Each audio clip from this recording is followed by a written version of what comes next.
Oh, hey, I'm glad you could join us today for CS302 Online. Welcome. Today we are going to be talking about trees. So, hope you all did good on the test. And before we jumped into the test, we were talking about a couple of properties that trees have. As a quick review, let's go ahead and take a look at those. So first, we talked about a binary tree specifically, and we said that they have a left child and a right child, and then the node on the top would be considered the parent, and then the nodes on the bottom are the child nodes. The furthest up parent, so the parent of the parent of the parent, the top of the tree, we call that the root node, and then the bottom nodes, the child nodes that don't have any children of their own, so they're not parents, are called the leaf nodes. And so with that sort of concept, we went ahead and said that the maximum number of nodes that you could have at a certain level in a binary tree was 2 to the L. Now, what's a level? We consider each sort of layer or generation, you could think of it, as a level. And so, of course, we need to figure out whether the top layer, where the root is at, if that is considered to be level 0 or level 1. And so both ways work, but we decided to say that is level 0. And so if you say 2 to the 0, you get, of course, 1, which is the number of nodes at that level. And then you get 2, then 4, and 8. And because it's a binary tree, you should see the pattern that the number of nodes increases. If that level is complete or full, it increases by powers of 2 every time. So it doubles, basically. Because, I mean, think about it. One parent has 2 kids, and then those kids each have 2 of their own. So it just keeps doubling on. We also have this concept of height, which is the distance from a leaf node all the way up to the root node. And the height of the entire tree is the furthest distance that you can find there. So that would basically mean the node at the most bottom. We're having a little bit of internet issues, so hopefully it's kind of coming back now. But anyways, so from there we talked about certain things about the height, minimum number of nodes that we can fit and whatnot. So we'll kind of just move on. And then, of course, we kind of ended it by making you go ahead and look at that Handshaking Lemma to see whether this was true or not, with the number of leaf nodes versus the internal nodes, which are the ones that are not the root node, but are not the leaf nodes. And so that brings us today into the last sort of terminology that I like to go over binary trees before kind of jumping in and playing around with them. And that is the different types of binary trees. Now, these are more of just, again, special cases of binary trees that have a special name for them. And it's good to know because we can take advantage once we start doing some of the algorithms. And certain data, certain things like the heap have to be a certain type of special tree for us to be able to use it, implemented in an array instead of like the usual pointer magic that you do when you're talking about a binary tree and whatnot. And so, yeah, let me go ahead and put this on the side. So I actually have that here. So let me go ahead and link you to an article from Geeks for Geeks, which has pretty much the different types that I'm going to talk about. And you can see that on the description below if you're watching on YouTube. So first of all, we have full binary trees. So that's the first one that I want to talk about. Let me actually bring that over here like that. Okay. So again, the word binary in binary tree comes from the fact that it can have up to 2 children nodes per node. So that means you could have 0, you could have 1, or you could have 2, but you can't have more. If you have 3 children, you're no longer a binary tree, you're now a ternary tree or trinary tree, whatever you want to call it, and so on. A linked list is a special case of a tree which I would consider to be unary because it can have at most 1 child, right? You can have 0 children, such as like the tail, you know, the last node in the linked list, but pretty much everything else has 1. And we'll actually come back to talking about a linked list in a minute here. But first, let's go ahead and look at a full binary tree. So what is a full binary tree? That's an easy one. It's basically a tree. A tree can be considered, a binary tree can be considered a full binary tree if every node has 0 or 2 children. So there are no like half full nodes. So for example, and you'll see that a lot of these definitions have cases that sort of apply to more than one of them, but there are also some that will only apply exclusively to one group.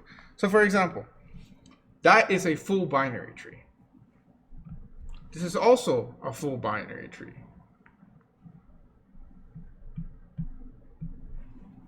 This is also a full binary tree. And that is also a full binary tree right there. So all the ones that I drew on the way to get here are all full binary trees. And yet also the very basic case is also a full binary tree. So let me go ahead and just write down here. Full binary tree, every node, and we consider the little circles and nodes, has 0 or 2 children. So there's no single children nodes. So what would not be a full binary tree? That is not a full binary tree. Why? This one is okay, no children, so that's okay. But the problem lies in this one, because this one has 1 child, and it could have technically a second children here, but it does not have it, and therefore it is not considered a full binary tree. Okay? Other examples would be basically the one that I have here if I delete any of these nodes. For example, if I delete that one, you've seen the case that that is not full. If I delete that one, the problem lies in this node over here. If I delete pretty much anything, I'm going to screw it up. However, if I delete 2 nodes, like if I delete these 2, then I'm okay. So we can say that just the root node is a full binary tree. Yes, we can. In fact, I actually drew that earlier, but then I wrote over it. But yeah, that is considered to be a full binary tree. In fact, technically speaking, I don't know. You could say that an empty tree with no nodes could be considered a full binary tree, right? But I guess there's nothing in the definition that says that there has to be at least 1 node, right? So, but yeah, that's kind of pushing it. Kind of useless too. But yeah, definitely, and this is an important special case, the root node alone, without any children, is indeed a full binary tree. Is it also then a full ternary tree? Well, I'm not sure if they use the term for ternary trees full, but if they do, then yes, it would be 0 or 3 children. So yes, technically speaking, a full ternary tree, if they use that same terminology, would be something like that or like that. So I suppose you could say full n-nary. So we use the word n when we just want to specify all cases, so binary, ternary, unary, whatever. A full n-nary tree is always going to be just a root node, okay? That one. So, yeah. But I'll get rid of that because I don't want to confuse you. Since until we talk about graphs, we're mostly sticking to binary trees.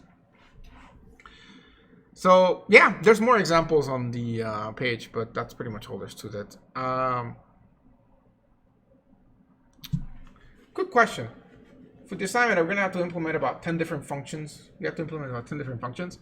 For the sorting assignments that's due like tomorrow, you have to implement just 5 of them. You have to implement just, I think it's bubble sort with arrays, quick sort with vectors, I think. Merge sort with linked list. I can't remember them, but I think it's just 5 of them. You don't need to do all 15 combinations. If you look on the Canvas page, there's only 5 that you have to do. They used to be, I mean, last semester I made them do all 15, but then everybody was like, oh, that was a lot of work. So I toned it down. You only have to do those 5. So yeah, check the Canvas page. Quick sort is with array. Okay, so quick sort's array. So it's bubble, selection, insertion, merge, and quick sort. And some of them have an option, so you can do one or the other. Like, you don't have to do that. So like, quick sort, you can do array or vector. I think, yeah. So I think I gave you the option. So you only do one of them. You don't have to do both of them. It is a lot of work. It would be a lot of work if you did all 15. 5 of them is not too bad. I mean, think about it this way. You're doing a third of what they did. So, yeah. It's not as bad as last time. It's still a lot, sure, but it's not as bad. But anyways, so coming back to this, And yeah, that thing is due like tomorrow, so you gotta get on it like ASAP. But there's no more pushing. It only got pushed 2 days because someone had a special case. Yes, I'm agreeing. Well, there's a delay. That's probably why. Time is not bad. 15 must have been brutal. Ask on the Discord to the people that did the 15, and they'll tell you that it was pretty brutal. But yes, give it some time to sort, because to test these things with Valgrind, it's gonna take a few minutes per test. Like not 40 minutes, but maybe like 15. So yeah. All right. So anyways, talking about a full binary tree, just FYI, and I think we kind of did mention this, that in fact that was a property 5, that if in a full binary tree, if you want to count the number of internal nodes. Now, what are the internal nodes? They're the ones that oh, not that one actually. They are the ones that have children but are not the root. Actually, you know, I don't know if the root is considered internal or not. I think it is considered internal. Yeah, it is considered internal as well. So only the leaf nodes are not considered internal. And so if you're counting, again, the number of leaf nodes, it's the same as the internal nodes plus 1. So as you can see here, in a full binary tree, ooh. Oh, I was miscounting, but yeah. So we have 1, 2, 3, 4. So yeah, so we have 3 plus 1. So you have 3 green and 4 red, and same here. For a second, I was like, it was not adding up in my head. So yeah. So anyways, that was the property, the last property that we said. Again, handshaking lemma and tree for proof. I can post again a link to Geeks for Geeks on that, but we're not covering that in class. You might cover that in something like a math class, or maybe in algorithms, depending on what they decide to do. But yes, that's a full binary tree. Okay. Moving on, we have a complete binary tree.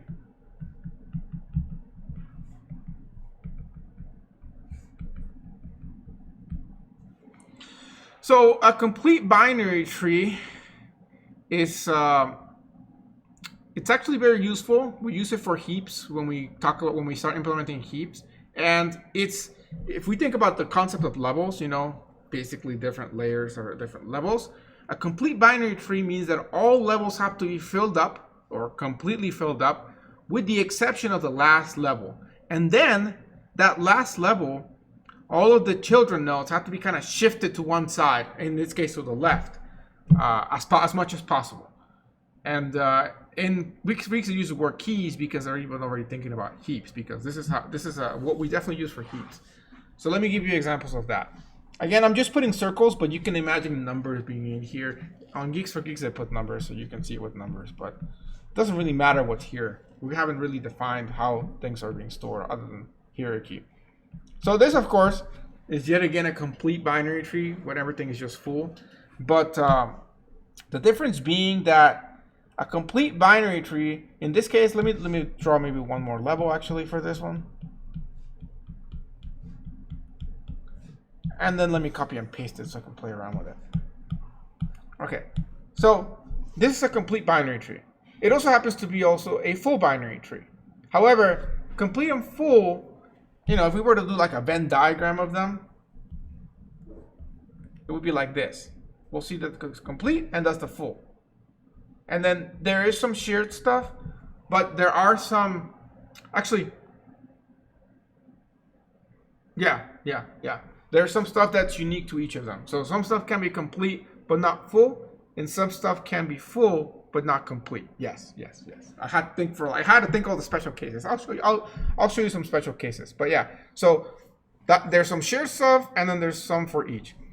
The shared one, here you go, right there. This example here, when you have everything kind of nicely filled up, you have a complete binary tree, and you also have a full binary tree. So that is a case where everything is shared.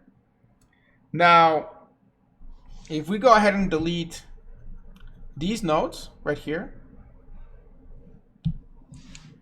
I went too far. Maybe let's just start by deleting these. This will be also considered a complete binary tree. Why? Because all the levels are full with the exception of the last level. That one is not full. However, all of the children in that last level are all shifted to the left. And so that is considered to be complete. If we had a child right here, that would not be complete because this is missing right there. Okay? If that node was on the other side though, if it was moved here, then it would be considered complete. But then it would not be considered full. So here's a special case where this tree is complete, but it's not considered full because it's missing a child there. Okay? So that's a special case where something is complete but not full. So we already seen the case of where and I guess a case where it's full but not complete would be like this one on the left here, because this is full but it's not complete because we are missing these two nodes for it to be considered complete. And also I suppose this one too, technically. So yeah, we're missing a bunch of nodes there, but it is still full. So there you know the cases. Is it called something else if all the nodes are shifted to the right? No, there isn't a special term for that. Let me tell you as to why complete trees are kind of useful. If you're storing this in an array, and we will when we do the heap, and you'll do an assignment for it too, but it's a while from now, you can just basically stack them all kind of lined up. So like, if these were indices of the array, I would store this in index 0, 1, 2, 3, 4, 5, 6, 7, 8, 9, and 10. And so I could actually just store that in an array like that. And then very easily, using some magic that I'll show you, which that magic is just basically taking the index and multiplying it times 2 and then adding 1 or 2 depending on what index you're at, is a way to identify which node and where it's located in the tree. So as a hint of what's to come ahead, suppose that I am looking at index 4, okay? And I would like to know what the children of index 4 are in my array.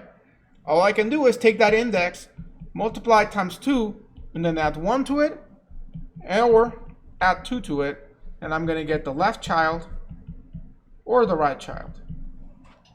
And it's true, because 4 times 2 plus 1 is equal to 9, and this is equal to 10, which is actually the location of the children. So when I'm actually storing in main memory an implementation of a tree, normally I do it with pointers, like a linked list, but I can do it with an array as long as it's in a complete tree format, because then there's no gaps. Now, what would be the problem if this was not complete? Well, if this was not complete, let's say that this was missing right here, that would mean that my formula would not work because this would be stored at index 9, 10, and 11, right?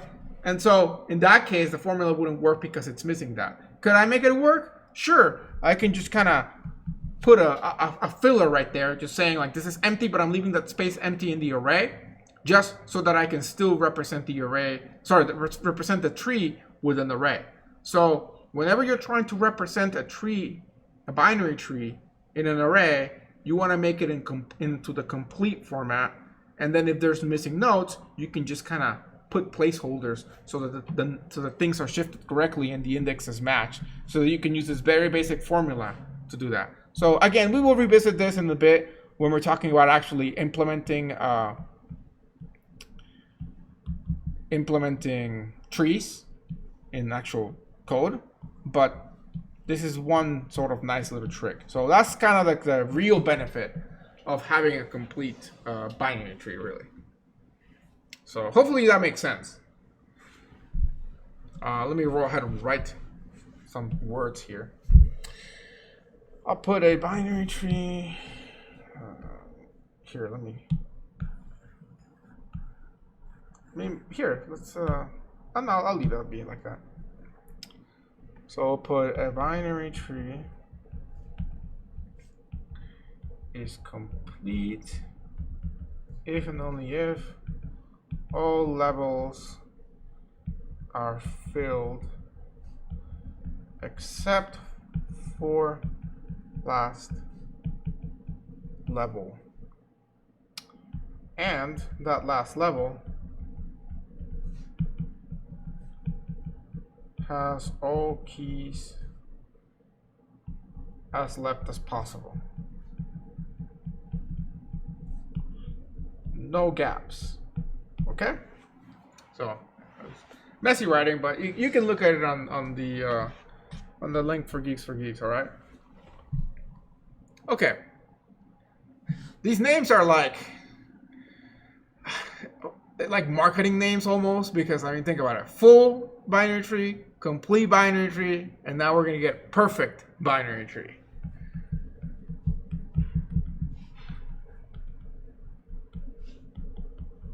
Is that the last one, or is there one more? Ah, there's one more. So perfection. What is a perfect binary tree? A perfect binary tree is this one right here, actually. So here, that's why I kept wanting to copy paste this one, because I already did it. That's a perfect binary tree. Technically speaking, that's a perfect binary tree. That's a perfect binary tree.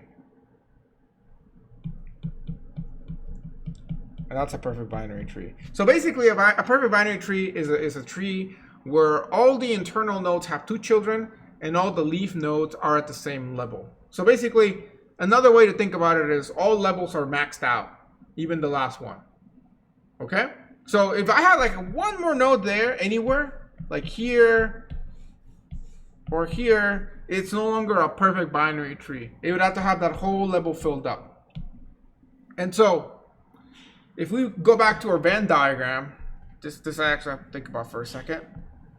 So we got complete and full, and then a perfect binary tree is a full binary tree, and it's also a complete binary tree. So therefore, I suppose it would go here. So that's the perfect binary tree. Okay? There, F. So otherwise, it was what? I think that's the gamma in Greek. Root node? I don't know. Did I say something wrong? I might have said the wrong term, but you guys got it in the call, I hope. So yeah, but is just a root node considered a complete binary tree? Yes, it is. Because as you can see, a perfect binary tree is in there. So I believe it should be considered as well. So yes, but again, it's kind of a weird special case. It's mostly when you're coding, you got to think about that as a special case. So that's when you just say like, yes, it's included into that category so that the code doesn't break and have to do like extra if statements for those special cases and whatnot. Okay, so in terms of terminology of how to define this, it is so a single node can be all 3. Yes, it can. So a perfect binary tree, all internal nodes have 2 children, and all leaf nodes are at the same level. A perfect binary tree is great because it's so easy to like just throw in and implement, because again, though anything that's a complete or perfect is easy. The full one's the one that you gotta like finesse with. But yeah. A perfect binary tree of height has 2h plus 1 minus 1 nodes. I think we already talked about that one. Basically, it says here a perfect binary tree of height h, where the height of the binary tree is the longest path from the root node to any leaf node, has 2 to the h plus 1 minus 1 nodes. We already kind of talked about that when we were talking about the properties. So, oh yes, we have one more. Technically 2 more. So let's talk about another one. So in the Venn diagram, this one's going to be out here in the corner. And we're calling this one Degenerate. So let's talk about a degenerate. Degenerate, also known as pathological tree. And this one doesn't have the word binary in it. It's just tree in general. My students last semester nicknamed it the anime tree as well. So you can. That's why in Discord sometimes you see discussion about the anime tree. That's this one. And so, what's a degenerate tree? A degenerate tree is a tree that is basically a unary tree, but you know that was not your original intention, basically. So it's basically a linked list. So like say you were working on like a binary tree. You know, ideally you'd want it to look all like nice and pretty, right? But it just ends up being something like this. So you got a bunch of levels, and like every single level has only one node in it. And every single node has only one child, except for the leaf node, the one leaf node. This is like the worst possible degenerate tree possible that's available. It really screws up performance because at this point, all you have is a linked list. So basically, it's when a tree it's so bad that it becomes a linked list. Now, what is this in contrast of? It's in contrast of a balance. So it's in contrast to what will be a balanced tree. So let's talk about a balanced binary tree. This one is gonna be the focus of the discussion for a while when we talk about ABL trees. So think about from an axis point of view. Let's look at one of those big trees for now. Again, copy and paste this tree. When you're searching information in a tree, you can consider each of these divisions to be a check. Like, do you go left or do you go right? It's a decision, right? Which takes computation time. The least amount of decisions to figure out and get to where you want to go, the faster this is, right? But if there's a lot of them, it's slower. So it means that for each parent node, there is only one associated child node. If you're not already have a zombie walking around. Yes. So they definitely have to have a parent. But this is kind of like the old that one law in the 90s for the single child law in China. They only could have one kid. So the idea being that it doesn't increase the population, it sort of remains the same. Although as long as they keep having at least one kid. But if they have no kid, then it just kind of dies. The tree stops at that point, right? It's like you have no kids, your phylogeny tree ends. So yes, so they still have a parent of some sort. So, okay. So going back to balanced binary trees, the problem with degenerate trees is that to decide whether something is in there or not, you have to potentially traverse this entire tree. The shorter the tree is, the shorter the height, the smaller the height, that's better for us. Because if we have, and again, you can use your properties to figure out how many nodes are in this tree, but in the basic way, and it goes in 2, 1, 2, 4, and 8. So this is a total of 15 nodes. You can also see that by saying 1, 2, 3, 4. 2 to the 4 minus 1 is 15. So if you have 15 nodes, 15, and you're searching for something and it's in this format, you have to start here, and then let's say it tells you to go left. And from there, it's like go right. And from there, it's like go left. And then either it's not found, or maybe this is the one that you wanted. Alternatively, you might have gone and said, hey, bam, oh, we were looking for that. Okay, we just got it initially. Or you could have started and it's gone here, and then maybe it says to go here, and then it says to go here, and then bam, you found it, right? So in the best case scenario, what you're looking for is the root. That's like, hooray, we're done, all of one time, right? Alternatively, you could get somewhere in these levels, but the worst case scenario is when something is not found, which you will only find out until you get to a leaf node, or, it's the leaf node what you were looking for, which is almost the worst case, -1. And so with something like this where it's balanced, you will find that in the balanced binary tree, the height of that tree is log n. It's logarithmic time. Okay? What's the height of this tree? The height of this tree is 2 to the 4, as we said, -1, right? So if you think about that, what is the logarithm of 215, which is the number of nodes we have? Well, that is pretty much almost 4, right? If we just take the ceiling function, you will see that is 4, right? And so that is my ghetto proof that this in a perfect binary tree or a complete binary tree, you will always have logarithmic height to be able to come in relation to the number of nodes to find out whether something is there or not, right? But what about the degenerates? The degenerate tree. With that one, if it's a degenerate tree and it's 15 items, then it's literally going to be a chain of 15 items, which means in the worst case, it's not found or it's all the way to the end there. Dang it, there we go. Which means it's going to always take, if it was the worst case, O of n time, right? Even in the worst case. In the best case, sure, bam, the first item is what we were looking for. Sweet, we got O of 1. On average, about halfway there, sure, n divided by 2, that's basically O of n as well. Pretty bad. With the tree, even in the worst case, as long as it's balanced, which means that height is log n, as long as we're holding that height to be good, even if the thing is like not found in there and we have to check everything, we're not going to check more than 4 times, which is again log of n.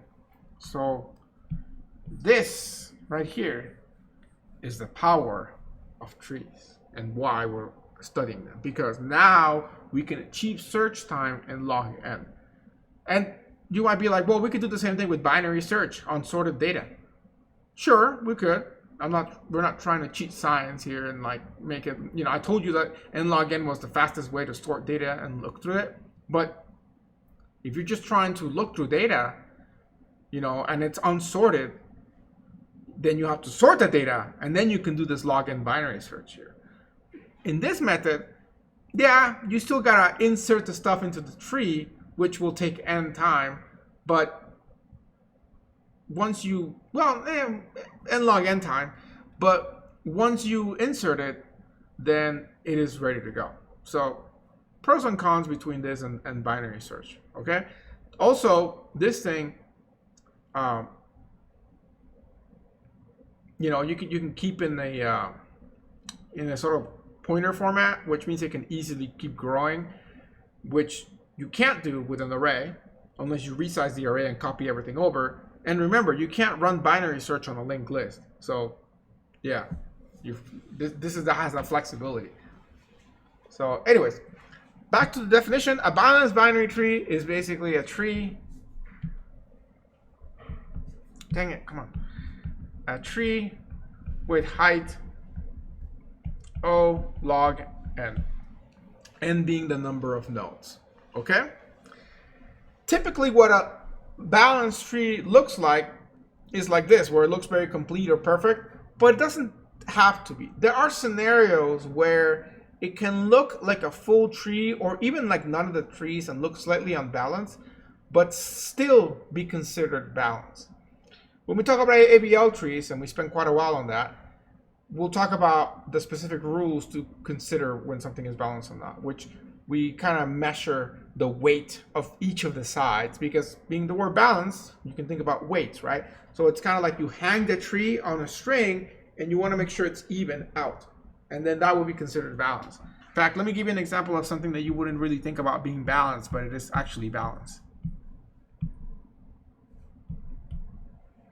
That is considered to be a balanced binary tree. If you go one more level, then you have to do this, but then it's considered to be a balanced binary tree again, like that.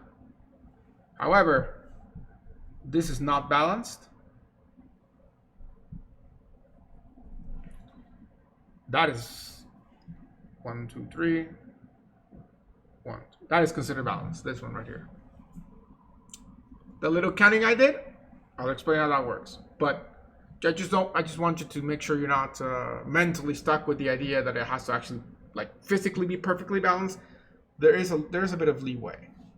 And what it is again, we'll talk about it, but I don't like just kind of telling you and not telling you, but it's basically you look at the distance from the leaf node and you count up. So here we have a 1, and then here we have a 2, and you count on both sides and you pick the biggest number of the two. So like here we have a 0, 0, you start with nothing, but then we have a 1 here and a 0 here. This becomes a 2. Here we start at 0, 0. This becomes a 1 here. We take the biggest number, which is 2, and so we bring that up to 3. And as long as the difference between the left and the right is less than or equal to 1, we're okay. So it's only when it's greater than 1, so basically 2 or more, that it's unbalanced. So in this case, this is still considered to be balanced. Again, I went super fast about that because we will actually spend time on this. So that's a balanced tree and that's a degenerate tree, and that also concludes the different sort of special names for special trees. If we were actually looking at the at this thing for, you know, degenerate tree, if it's just a single node, is that considered a degenerate tree? That's weird. It might be considered a degenerate tree. I don't know if that would be considered degenerate tree. Let me look at again a definition of a single node for degenerate tree. Where every internal has one child. Technically speaking, a single node does not have a child, so I don't think a single node would be considered a degenerate tree. That's good because then I have to redraw my Venn diagram. But let's do the last final Venn diagram. So here we have complete. We got full. Actually, let me draw it a little bit different.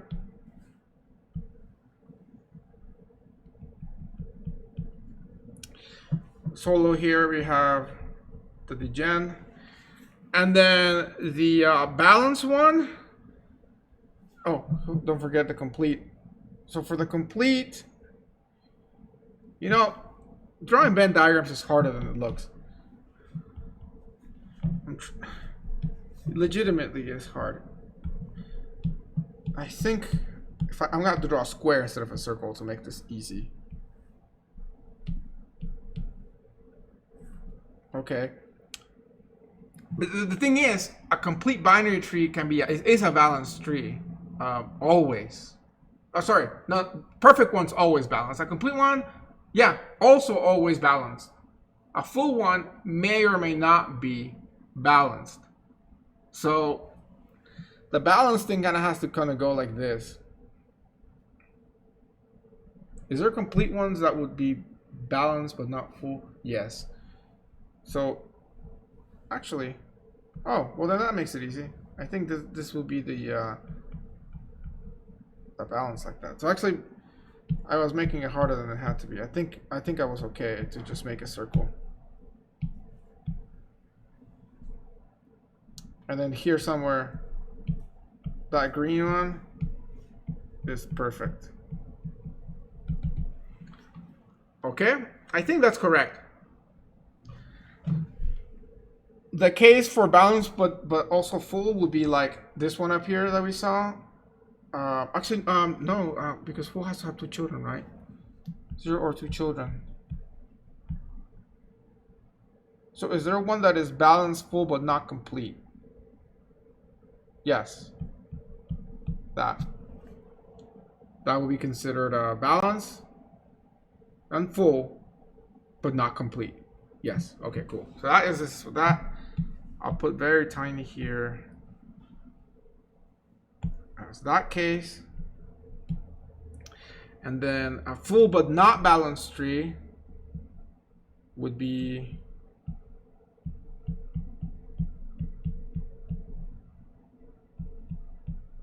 that's definitely not balanced, and it's definitely not complete. A complete and balanced but not full, that's the one where I think I gotta chop it off. I gotta think of something that's complete and balanced but not full. Oh, yeah, okay, so that would be like that. That is technically complete and is not full, and it is balanced. Wait, no. So I don't think there's, I think all completes are balanced. Yes, all completes are balanced. So technically speaking, there's no completes that are not balanced. That's why this circle is weird to draw. So I guess I gotta, the balanced circle has to engulf that one. So in that case, wait, before I get confused.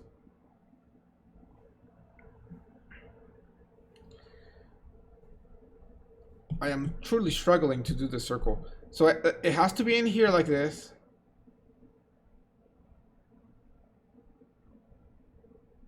Is there complete and full trees that are not balanced? No.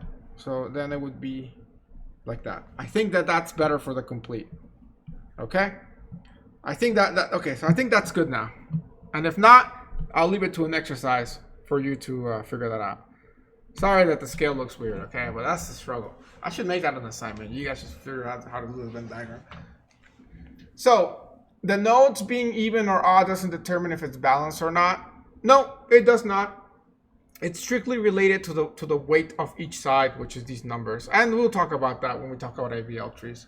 But before we do that, we gotta talk about traversals and building trees from traversals. Yes. Okay. So you now understand binary trees, I hope, or at least the basic sense. But the problem is this. Aside from this brief introduction into storing a tree as an array, like the whole, if it's complete, I can just store it, sequentially. It's very tricky how to actually tell a computer how to build this tree in memory. Like, if suppose that I told you, like, hey, can you please, and let me throw in some numbers now, finally. Let's start putting in some numbers.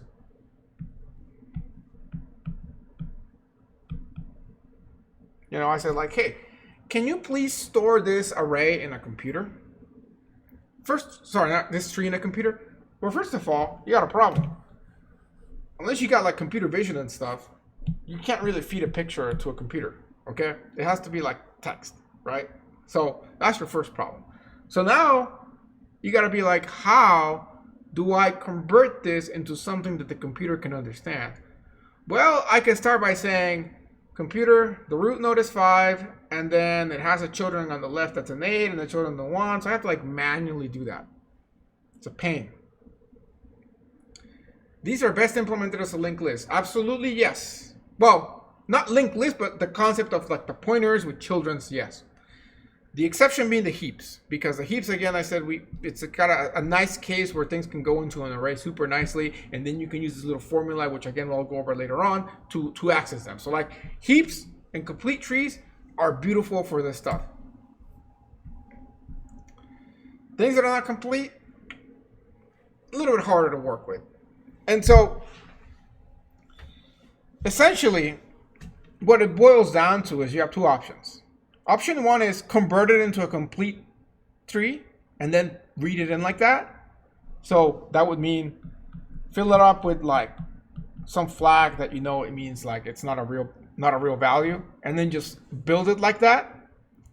Or alternatively, you need to use traversals. And traversals will work only if I'm thinking before I say something that's wrong. No, they will work for anything. They don't have to be sorted in a special way. So okay,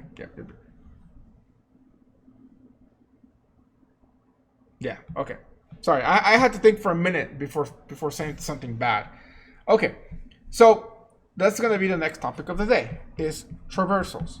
So the reason I'm talking about traversals is because this is the way that we can represent with text the shape of the tree, the ordering of the tree, where things go and whatnot. Okay? Because the following two trees are completely different. They may look very similar. You might even almost get confused if I was to draw them really badly, like, like that. And then you're like, wait, is this like a left child or a right child? It's kind of like in the middle there. So first of all, I hope I don't do that, but I'll try to make it clear by making my lines diagonal enough. But I have definitely seen people in the test do that when they don't know whether something should go to the left or the right, and they just kind of, they kind of like curve the line, or they'll do this, and they'll be like, well, it was supposed to go, or I've seen something like this. Yeah, because then you're like, well, I meant it to go this way, but then if it's supposed to be the other way, then you're like, well, you can see that it was mostly this way, right? So this is kind of like the thing where you see like that for true false kind of thing. So yeah, people will do weird things. So that's why I'm glad I'm not grading stuff anymore. The TAs will have to deal with that kind of stuff for the test, where they see this hook and they're like, is this a left is this a left child or a right child? Like, what is that hook? Obviously they'll be like, yeah, it's that or it's that. So anyways, okay, so make sure you draw your lines clear. So the thing is though, why are these two trees very different? Because they can represent totally different hierarchies if ordering matters. Okay, you might if the ordering doesn't matter, you might say that they're the identical trees. They're basically the same thing. 3 is a child of 4, right? But in some scenarios, it does matter, okay? And so there is what's known as binary search trees, where it definitely matters because you order things in a special way. I'll talk about those maybe next time or at some point.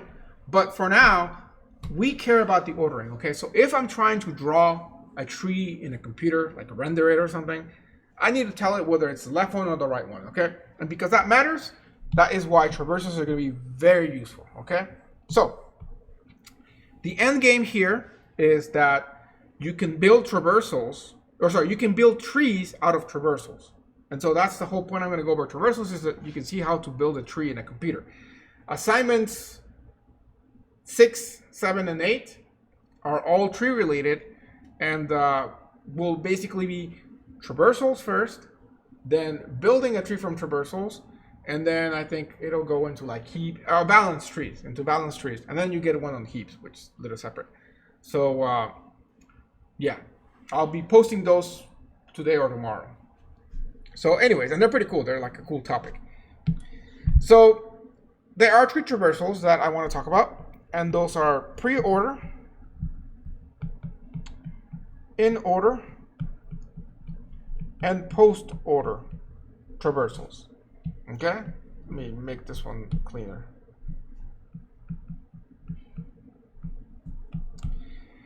And the difference between them is how we traverse the tree. So what's traversing mean? Basically walk down the tree. Okay? So let me go ahead and draw a tree with random numbers. In fact, I'm going to do letters, because why not? So let us say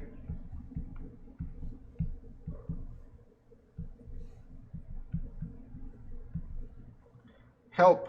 I was going to say help me, but I don't want to repeat. I guess I'll repeat. Why not? Okay? So let's say that we are drawing this tree, but actually maybe like that. Okay? Maybe one more letter. L. I was going to say LOL, but yeah. Okay? So let us say that this is the tree that we have. As you can see, this is not a full binary tree. This is not a complete binary tree, and it's definitely not a perfect tree. And it's not a degenerate tree either. But is it balanced or not? We don't want to really get into that right now. But as you can see, it's just a tree. Okay? The root is the root is H, and then there are 3 leaf nodes, P, L, and E. Okay? And so what we're going to do is we're going to traverse them. Let's go ahead and pick one of these traversals to do. If you guys have any preference on them, go ahead. Otherwise, I'll start, I guess, with the in order traversal. But unless you guys want to do another one first. So first, I guess, let me go ahead and say how each of these traversals will traverse the tree. The idea is to visit every single node, and when you visit it, you have 2 options. You can either continue to the left child, you can continue to the right child, or while you're there, print out that node to the screen. Those are the 3 options you have. Go to left, go to right, or print. This, of course, is all recursion. I'll actually show you some code about how to do this. It's actually not that hard. But yeah, so for the in-order traversals, what you do is you go as far left as you can, which means if you start at the root, which you always do for these traversals, you first visit the left child. And once you get there, if that left child has another left child of its own, so like a grandchild, you go to the left of that. And you keep going as leftmost as you can until you hit a leaf node. At that point, the next thing you're going to do is you're going to print, which I like to write the word R for root, but don't learn it like I did. Learn it with a P for print. At that point, print the node, and then when you print the node, go to the right. So if that node that you're at has a right child, if it's a leaf node, then it won't have any right childs. But what could also happen is you could face something like this here. You have the P, but then the P has nothing to the left of it, right? It has to the right, but not to the left. So you could go into something like this, like that. So here you go into the left, but there's no more left. So you print this I, and then you go to the right, and then you go ahead and work with that. So this is kind of like depth first. This is not this is literally depth first search, actually, by another term. But we're literally doing depth first search in different ways. Because with depth first search, you don't really specify which path you take. You just keep going deep as you can by arbitrarily picking a path. Here, these are all depth first search traversals, but we are specifying which path we take, which is the left path or the right path, or print whatever we're doing and then take one of the paths. So yes, this is by all means depth first. We will talk about depth first search in general when we talk about graph theory later on. Left and right. So they stand for left and right. So my L stands for left child. My R stands for right child. And my P stands for print. Okay? So I sometimes like to use, you probably see me use this one, that's what I'm telling you. Like this syntax, which means left, right, and then root. But what I mean by root is print, which is misleading for people. So I prefer LPR, but like I internally in my head, I'm thinking R in there. The reason why I don't like it to say is because there's two R's, and you know, I go around that by putting a bigger R, but that can get confusing very quickly. So yeah, but I'm warning you in case I forget and go back to my old methods. Okay, so that's in order traversal. Pre-order traversal is you first print, then you go to the left, and then you go to the right. Post-order is you go to the left, you go to the right, and then you print. That's like you go as deep as possible to print out whatever is the deepest one. That's the most pure version of depth first search, by the way, if you think about it. Even though they're all depth first search, that's the most pure one. Okay, this will make more sense when we start doing it. So let's go ahead and do that. Let me copy and paste this same example 3 times so that we can highlight it for each of those. We got this one, then we got this one, and then this one. Okay, so we got all 3 of them, and then I guess this one will make smaller so it doesn't get confused. So we'll do pre, in, and post.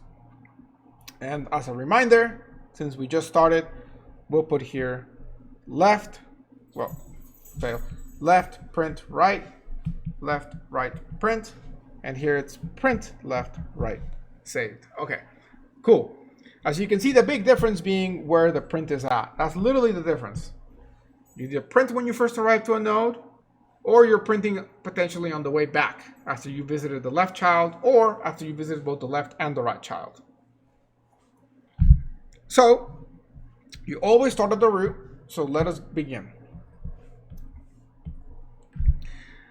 I'm gonna go ahead and just do print. So first we hit the H, and when we're at the H, because we're doing, I said I was gonna do in order traversal first, so I'll go ahead and do in order traversal first. So we first hit the H, and then it tells us to go to the left of the H, right? That's what it says to do. So we go to the left child. Then we get to E. So we're back to the same situation. In fact, here, I like to write this. So first we're at the H, and we got LP, gotcha. There we go, R. So we go to the left of that. So now we are at E. Same thing, LPR. And we are to the left of that. So is there a left? Yes, there is. So let's go ahead and take it. Whoa, whoa. When did that become an arrow? That's crazy. Okay, that was cool. So yeah, then we get to the P. LPR again, and we are at the left of that.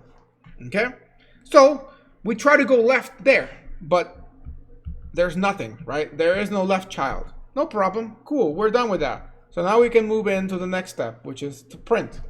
So the next step is to print where we're currently at. So we are at P. So go ahead and we're gonna put a little square to represent our output, but I'm actually gonna put that at the top. Yeah, I'm gonna put it at the top. So Let me scroll this down a little bit. Leave some space here. This is why I wish I had a board, like a big board. Okay. So I'm gonna add to my output the current node, which is P. Next, I'm going to go to the next step, which is to go to the right of P. P does not have a right child, right? So that literally means that nothing happens. At that point, we are finished with P, so that kind of gets away from the call stack. And we go back to E. How that physically looks here is we are kind of turning around and going back to E. From there, we just came from the L, so the next thing we do is we go to the P. The P says to print, so we go ahead and print the E. I hope, you know, my fear when doing these is always that, like, the traversal doesn't print like a curse word or something. That'd be pretty messed up. So yeah, I think we're okay. So yeah. From there, the next thing is to go to the right. So is there a right to the E? Yes, there is. So we got to take that. So we go to the M.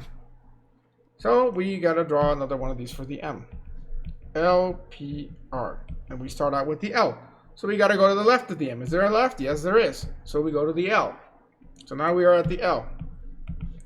L, P, R. All right, we are at the L. We try to go to the left of that, but there's nothing. So we keep going. We try to print it. That we can do. Go ahead and print that. PL. We go to the R. There's no right child to L, so nothing happens. So bam, we are now complete with left. Or with L, sorry. So we go back to the M. To the M, we just came from the left. So we're going to go to P, which is to print. So we add M to the printing. And then we try to go to the right of that. But there is nothing to the right of it. So then we basically complete this one. Okay, so then we go back to the E. From the E, we just came back from the right. There's nothing after that. So we've actually completed the E and we go further up. So now we're back to the H at this point. We're back to the H. From the H, we just came from the left. So next thing we do is we print. So we go ahead and print the H. And then we try going to the right. Does it have a right child? Yes, it does. So bam, go to there. Now we're looking at this P. That's an L, P, R associated. So we start out with the L. Does it have a left child? It does not have a left child. So therefore, we keep going. Next thing to do is to print. All right, let's print that P. Okay, and from there, we go to the right. Does it have a right? Yes, it does. So we arrive to the E. I am, of course, being, you know, with this whole writing thing, I don't expect you to do that always. This is because it's the first time we're doing it. We're going slow. So from the E, as you can see, the E has no left or right. So what's going to happen is first, nothing happens with the left. Then it prints it. So it adds it to the output. Then it tries to go to the right. There's nothing to the right. So then it kind of comes back. From there, we're back to the P. So this is us coming back up here. We just came from the right. So that pretty much concludes P. So we go further up. We go back to our root, which is H, which just finished the right. So from there, that finishes. And we basically have nothing else left on the call stack. Each of these letters was basically a recursive call. Well, the print was just a cout statement, but the left and right are recursive calls. So at this point, we are done. And now we have completed our in order traversal. Okay? And you're like, those are just random numbers, man. And I'm like, that's true. But they're random to you and me. But when we talk about building trees, they'll come in useful. And also, when we talk about binary search trees, be something interesting about the ordering of those numbers. So, okay. Let's go ahead and do now pre, but not with that massive call stack thing. Just kind of more on the fly. So let's go ahead and do that. I think maybe I decided to change my mind and maybe scroll this down and do it down here for extra space. Okay, so for the pre-order, same concept, except this time we are printing as we first visit the nodes. So it actually makes it a little bit easier. So first we start with H. So the first thing we do is we print it because it's there to print. Then we go to the left of that. So we go ahead and we hit the E. So the first thing we do is we print it. And then we try to go as left as we can. Go to the P then. All right. We hit the P, we printed it. We try to go to the left, but there's nothing to go. We try to go to the right, but there's nothing. That means we come back to the E. In the E, we just came from the left, so now we're going to try to go to the right. We do, and there is a path, so we go ahead and take it, and then we get to the M and print it. From there, we try to go to the left. There is a path. We get to the L and print it. There's nothing to the left of the L. There's nothing to the right of the L, so we come back to the M. From the M, we just came from the left, so now we're going to try to go to the right. We try going there, but there's nothing, so nothing happens. We're done with the M. We come back to the E. From the E, we just came from the right side. So we already did the print, we already did the left, and we just came back from the right, which means we just go back up to the H. Now that we're at the H, we just came from the left, so we did the print on the left. Now we got to go to the right. So now we're going to take the right path. And now we get to that P. So we can go ahead and add that P to the output. Because again, that's the first thing we do when we visit. We try to go to the left of the P next, but there's no left child, so nothing happens. Then we try to go to the right of it. There is a path, so we take it. We arrive to a new node, which is E. We go ahead and we print it because it's pre-ordered. That's the first thing you do. And then we try to go to the left of that, which there's nothing. We try to go to the right, which there's nothing. At that point, we have completed this, so we go back to the P. From the P, we had gone to the left already. Well, first we printed it, then we had gone to the left, and we just came back from the right, which means we're also done with the P. So we go back up to the H. And now we're back up to the H. Another arrow just appeared. Okay, I need to figure out how to do those arrows because they're cool, but they're random right now. So we get to the H. From the H, we had printed it. We had gone to the left. We just came back from the right. So we're done with the H, and it's the root node. So we're done with the algorithm. So here you go. Final output. Yellow is not the best color, but it's a highlighter, so whatever. Okay. All right. So that was a little bit faster version of that. So questions? How are we doing on this? The thing about these traversals is they're not hard, especially if you practice them. If you practice them, they become second nature. Like I didn't have to remember these traversals at this point because I've done this so many times. The thing about traversals that you want to make sure you're good at is twofold. One of them that you can do them quickly for things like an exam, but more importantly, that you can do them accurately. It's very easy to make a mistake with these things. And once you make a mistake, it's over. Like the whole thing just screws up after that. So you have to be careful, but also meticulous when doing them. So yeah. Finally, we got the post order. Post order is kind of like the opposite of the pre-order in the sense that the printing happens at the end on your way up, basically. So you'll see that in a second here. Let's go ahead and pick another color. Let's try brown this time. We don't use that too often. So first of all, we start out with the H, and the first thing you do is you go to the left of the H. So you go there. Yet again, you try going as left as possible because you hit L, go left again. You try going left, nothing. You try going right, nothing. Okay, well, let's print it before we come back out. So you add P to your output, and then you come back to the E.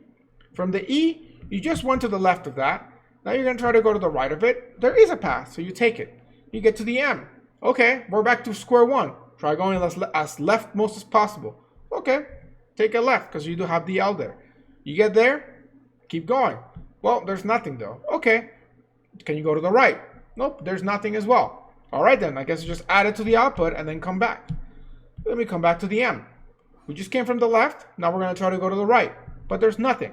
Okay, well then add it to the output before you come back. So we go ahead and we add the M. From there we go back up to the E. We just went to the left. We also just went to the right. There's nowhere else to go, so just print it and then go back up. So we go ahead and put the E and then go back up to the H.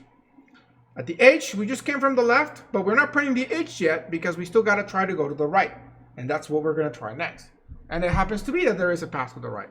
So we get to the P. Now that we're at the P, we're not trying to print it yet because first we got to keep going as leftmost as possible. We try that, but there's nothing. So we try to the right. There is a path to an H, to an E. So we go there. Now we're at the E. We try to go as leftmost as possible first. No go. Try to go as rightmost as possible? No go either. That's fine. Okay, we check left, we check right. Now we're going to print and then go back up. So as another E, turns out that these two E's work together by accident, whatever. And then you go back up. All right, we got to the P. We tried the left and there wasn't anything to go. We just came back from the E, which was the path to the right to the right of the P. So now we are just going to print the P and then go back up. And finally, we get to the H. We went to the left of the H. We went to the right of the H. We're done. So now we just print the H. And now we don't go up anymore because this is the root. So we've just completed the post-order traversal of this binary tree. And there you have it. In order, pre-order, and post-order. I would like to point out a couple of things about this. And this will actually come in very useful to us when we're doing building traversals from trees. Or building trees from traversals, sorry.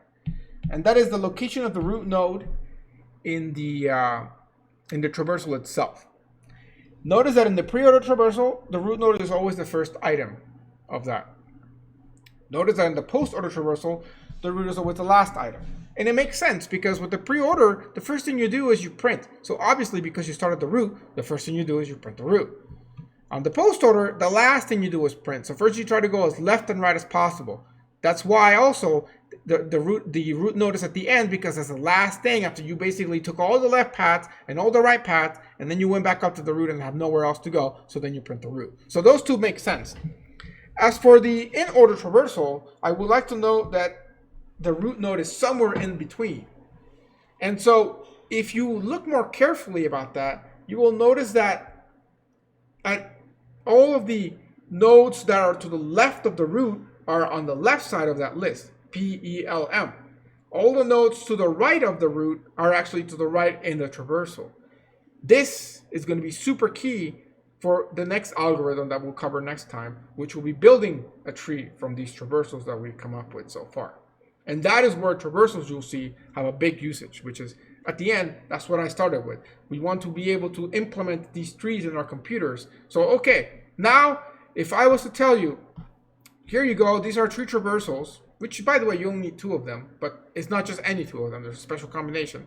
But if I said, here are all 3 traversals, can you build me this tree in that same ordering like this? Like, I want exactly this tree with the right location on the left and the right of everything. The answer is yes, I can. And that is what you will figure out. Well, I'll show you next class as well. Okay?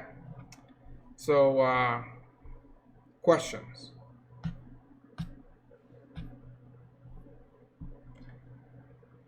Let me know. It's a lot. I just talked a lot. It's not a hard concept, but you definitely have to practice it a little bit to kind of feel more comfortable with it. When is assignment 6 going to be due? Next week? Not next week, but probably the weekend after that. Sometimes I make assignment 6 and 7 due at the same time. And that's probably what I'll do this time as well, which is why it'll be due then. They're basically the same assignment in different parts of it. Are we going to get a practice worksheet? You will get a practice worksheet, but not now. The next practice worksheet covers traversals, building tree from traversals, and I believe ABL trees. So once we cover all 3 topics, then you'll get that worksheet. How long should it take when doing these traversals? Seconds. You should be able to do this really fast. Like, let's do numbers this time.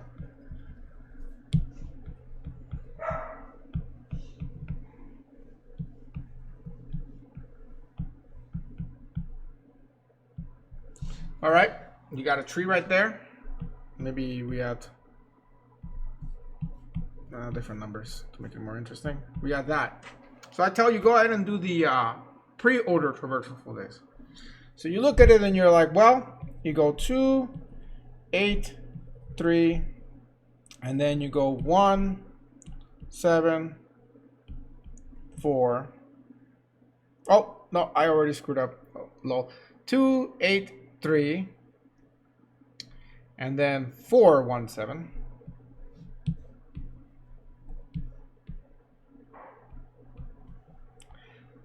And then from there it goes to 1, 1, 2, and 5. That's the pre-order.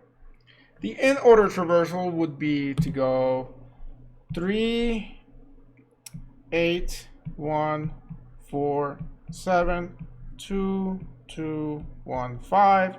And then the post-order traversal for this would be 3, 1, 7, 4, 8, 2. And that's this 2, by the way, not the root 2. 2, 5, 1, and then 2. This 2 is this 2. So as you can see, you can do them pretty quickly. You just have to practice. And I could probably do them quicker if I haven't done this traversal stuff since spring. And I did no review for this because this is one of those things that's pretty trivial. So if you do these a couple of times, you can go even faster than that. It's just, and by the way, what I like to do is like, I like to actually, with my syntax, I like to do this. I like to write this thing like that, and then like that, and like that, and just kind of put that to the side as a refresher, so you always keep track of that, you know. That way you don't, because like it might be possible for you to confuse like pre and post. In order is kind of special because it's right in the middle, but it might be very easy to confuse those. So I suppose the arrow should really go to these two. Like that might be the one that you might confuse. Okay. So yeah. So yeah. By the way, I think starting this lecture is when we went remote. I think over the fall, or sorry, over the spring. And so this is when you can start watching the videos from spring if you'd like, as extra practice, because this numbers right here literally just came out of my head. Like I had not prepared these numbers. And so while possible, it's very unlikely that I use the exact same examples last class. So hopefully I didn't. But if I did, then that's creepy because like, oh, I was thinking the exact same combination of numbers and letters. But yeah, so feel free to go ahead and look at those videos if you would like extra practice with some of these stuff. Because I mean, I love to do like, I mean, I might do one more of these next time as a refresher, but that's kind of it. If you need more practice, then we don't have the time to like, you know, do like 10 exercises kind of thing. What I will show you though next time will be the code on how to do these three. It's a very trivial code, and there's very few times that I actually show code in class, but I would like to show not just this, but we haven't really shown any code at all for how to build a tree, and that's why I'd like to kind of show you that. So we'll do that, and then we'll do the building of the tree from that, and that'll pretty much set you up for both assignment 6 and 7. That will be the ambitious goal for Wednesday's lecture. Any other questions on this stuff?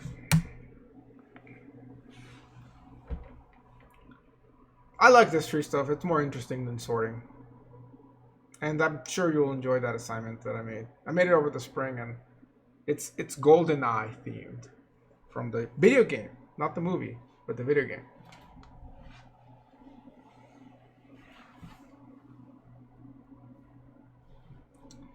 Well, I see no more questions. We still have 2 minutes left. Any homework questions, I guess? Well, I mean, the homework is already kind of due, so most of you are probably done with it. Indeed, they are cool assignments. That looks interesting. Oh, it's because the paper is green. Yeah, the piece of paper is green. So, I wonder if I can do like new stuff with it. Oh, that's weird. It's green, but it doesn't look green like that. But the closer I bring it,